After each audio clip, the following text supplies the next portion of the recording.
In the sleepy coastal town of Seaview, where the ocean's rhythmic whispers intertwined with the rustling leaves of ancient oaks, Lily Thompson was a culinary legend. Her golden blonde hair flowed like a sunlit cascade, and her pristine white chef apron was her constant companion. Her cookbook, a collection of recipes inspired by her travels, had made her a beloved figure in the community.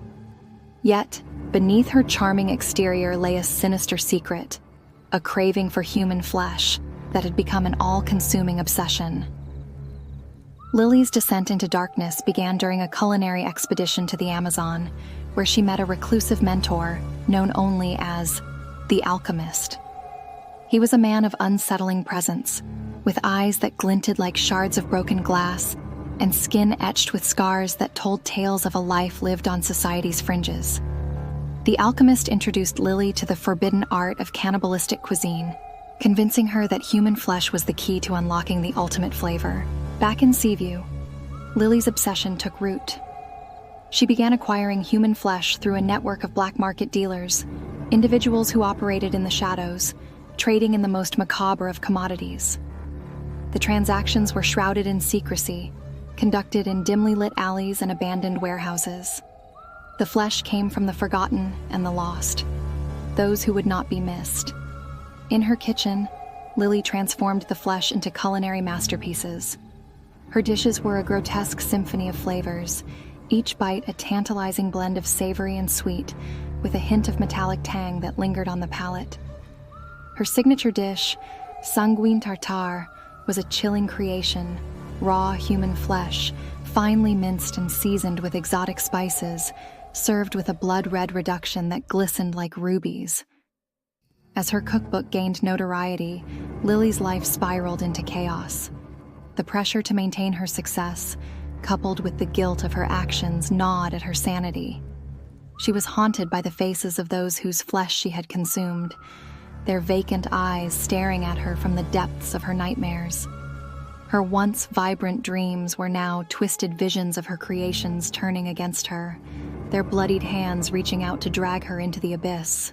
The townsfolk of Seaview, blissfully unaware of the darkness lurking beneath Lily's charming facade, continued to flock to her restaurant. They marveled at her culinary prowess, oblivious to the sinister origins of the flavors that danced on their tongues. But as whispers of her unconventional ingredients began to circulate, a local journalist named Mark Reynolds took a keen interest in Lily's work. Mark was relentless in his pursuit of the truth. With sandy hair and piercing blue eyes, he exuded an air of determination that was both reassuring and intimidating. He had heard rumors of Lily's secret ingredient and was driven by a sense of justice that burned brightly within him. As he delved deeper into Lily's world, he uncovered a web of deception and darkness that left him both horrified and fascinated. Mark's investigation led him to the heart of Lily's secret. In the dimly lit chamber beneath her restaurant, the air was thick with tension as Mark confronted Lily with his findings.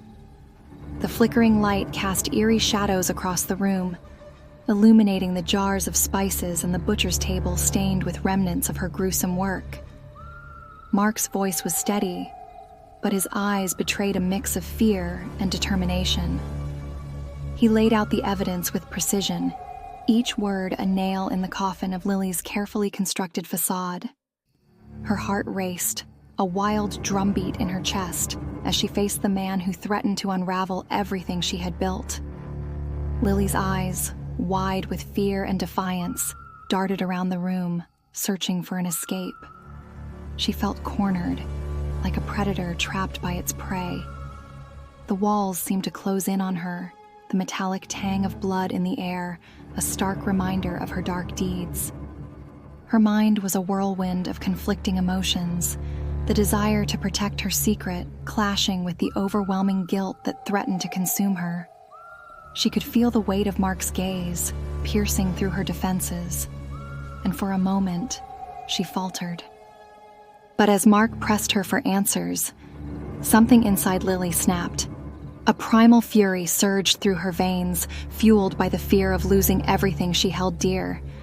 The guilt and fear that had been festering within her erupted into a violent rage, a tempest that could not be contained. With a guttural scream, she lunged at Mark, her hands clawing at his throat with a ferocity that surprised even her.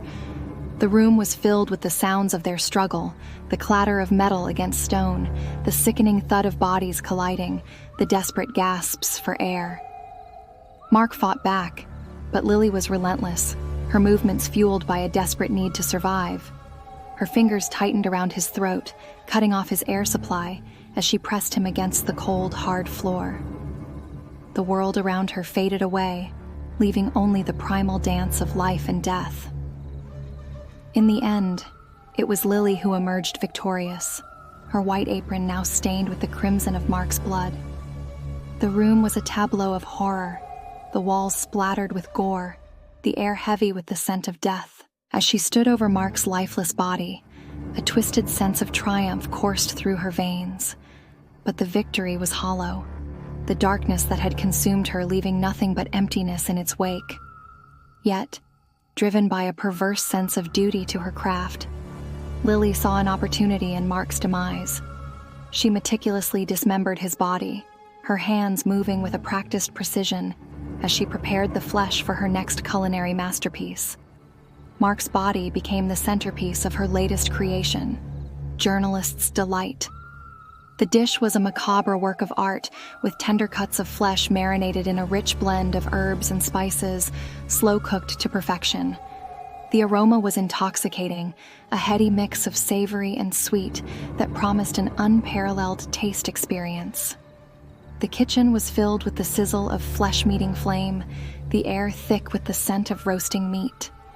As the dish was served to an unsuspecting audience, Lily watched with a detached satisfaction as her diners savored each bite, their faces alight with pleasure. The irony of their enjoyment was not lost on her, a chilling reminder of the darkness that lay beneath the surface of her culinary success. Each compliment was a dagger to her conscience, a reminder of the price she had paid for her art. The diners relished the flavors, their forks clinking against plates, laughter mingling with the clatter of glasses.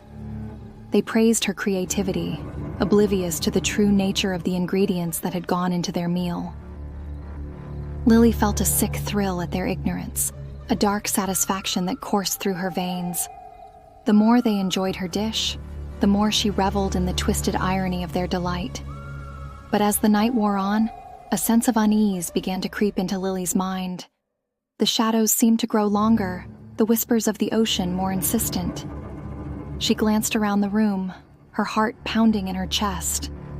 The diners were oblivious, lost in their culinary reverie, but Lily could feel the weight of her actions pressing down on her. As the last plates were cleared away and the diners began to leave, a sense of finality washed over her. She had crossed a line from which there was no return. The thrill of her success was overshadowed by the reality of what she had done. Yet, in that moment, she felt a perverse sense of freedom. She had embraced her darkness, and in doing so, she had found her true self. With the restaurant emptying out, Lily stood in the kitchen, the remnants of her crime still fresh in her mind. The blood on her apron was a badge of honor, a testament to her commitment to her craft. She had become something more than just a chef. She was now an artist of the grotesque, a master of the macabre. As she cleaned her knives, the weight of her actions settled over her like a shroud. She had stepped into the abyss, and there was no going back. The darkness that had once terrified her now felt like a warm embrace, a twisted comfort that whispered promises of power and creativity. In that moment of clarity, Lily understood that she would continue down this path, her artistry fueled by the very flesh of those who dared to uncover her secrets. She would create dishes that would leave her diners craving more, unaware of the horrors that lay beneath the surface. And as she prepared for her next culinary adventure, she smiled, a chilling grin that spoke of her newfound freedom and the darkness that now defined her.